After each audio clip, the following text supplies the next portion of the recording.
Hi everyone, so this is the third episode of Super Simple Ties, and tonight we are going to make a hare's ear jig nymph.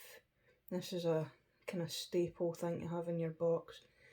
Now, you can buy packets of hare's ear dubbing, but for the price of them I would recommend that you get a hare's mask so that you can make your own dubbing and use the parts that you want to use. I've got two examples here of hare's masks, both quite different in the lengths of the fibres that are on them and the colours of the fibres. So it's worth bearing in mind that you can do a little bit more with an actual full hare's mask, and you can use parts of it that just don't exist in a packet of pre-mixed dubbing, and it'll last you a long time.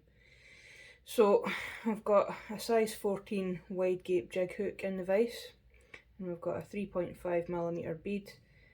This is a bit bigger than I would normally tie them, but it's easier to show you this way.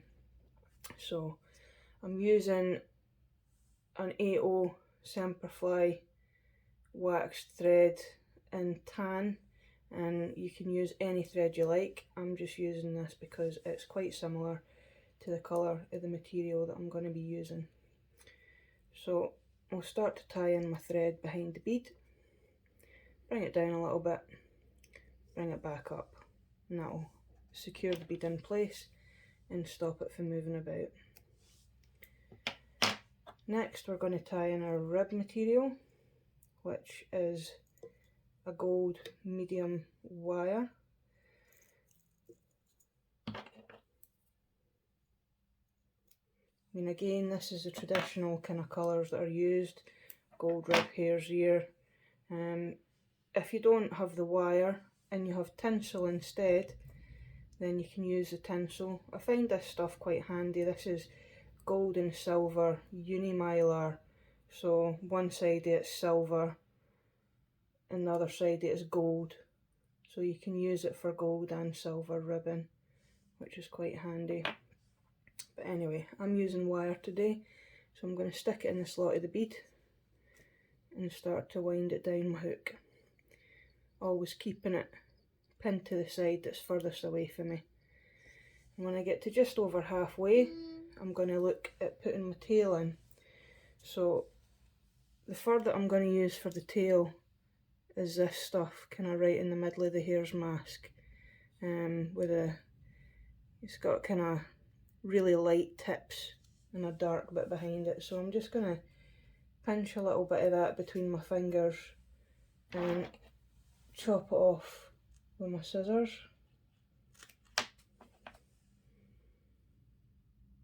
That's far too much, so we can just kind of thin it out and get it to the amount that we want.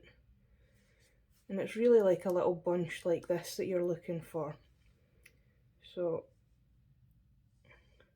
I'll have a look at the length of my tail, and I want it to be not quite as long as the length of the hook.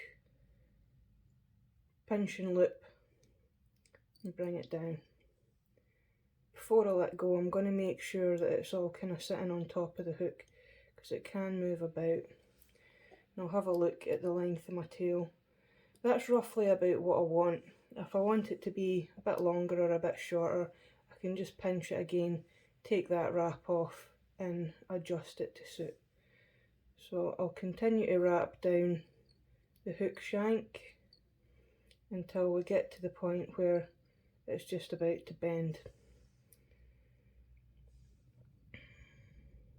You can see that it's started to move around the side a little bit, so I'll just pull it back up, manipulate it a little bit, and as usual I'm going to take a wrap underneath the tail, and that'll just kind of help to prop it up a bit.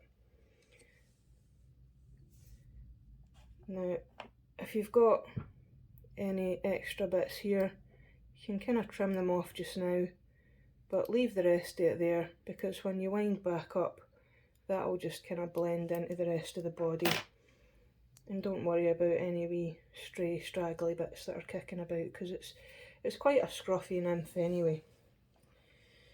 So when it comes to the dubbing, you can either pre-mix it as you like, or you can just pull it off the mask and mix it by hand to get what you're wanting. And I tend to like to use this kind of lighter stuff on the cheeks for the body, this stuff here, and then as I get to the front of the nymph for the collar, I'll use this really short, spiky, darker stuff on the hare's ear itself.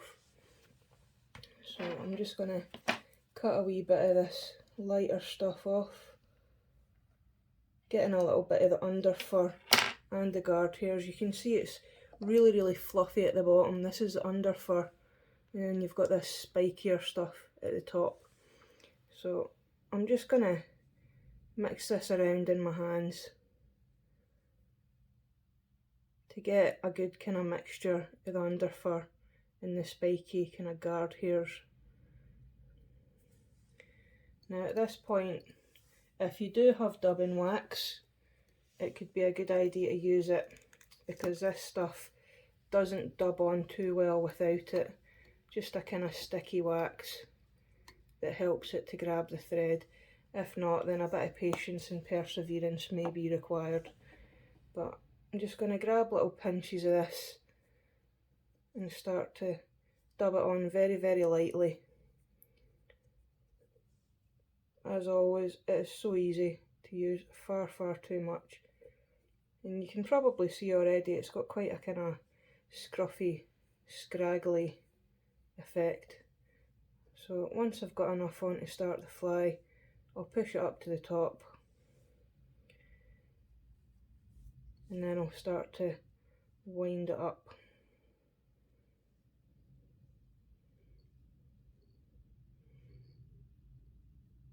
If there's not quite as much as you would like, then you can build it up.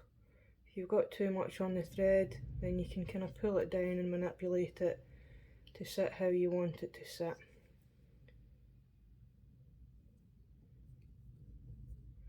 I'd like a wee bit more up here.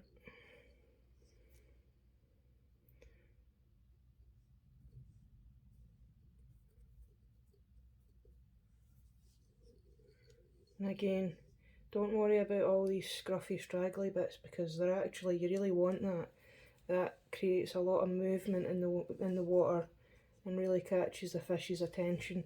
This is basically how the scruffy was born. It was originally tied with hare's ear, and it was the scruffy hare's ear, and then evolved into fox squirrel.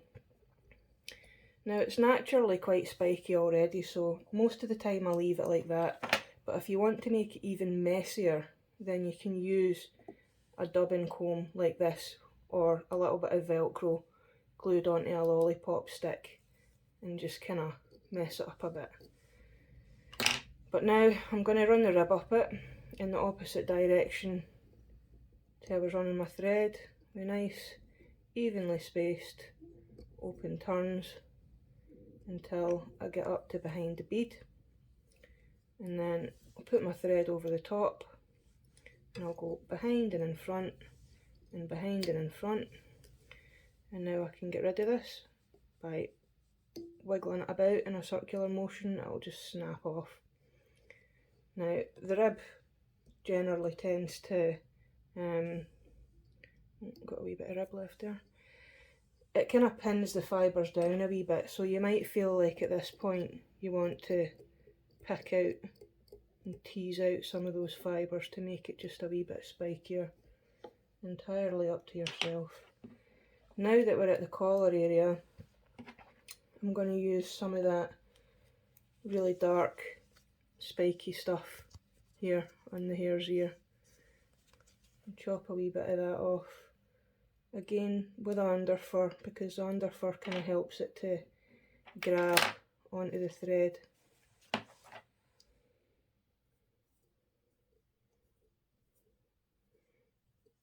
Got a little bit of wax left on my thread, but you might want to top it up at this point if you're struggling to get it to grab hold.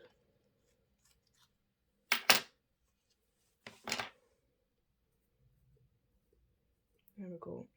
It's dubbed on quite loosely because you want the fibres to move about and become even scruffier. So I'll wrap that round. Possibly use a wee bit more. Just play about with it until you're happy with how it looks.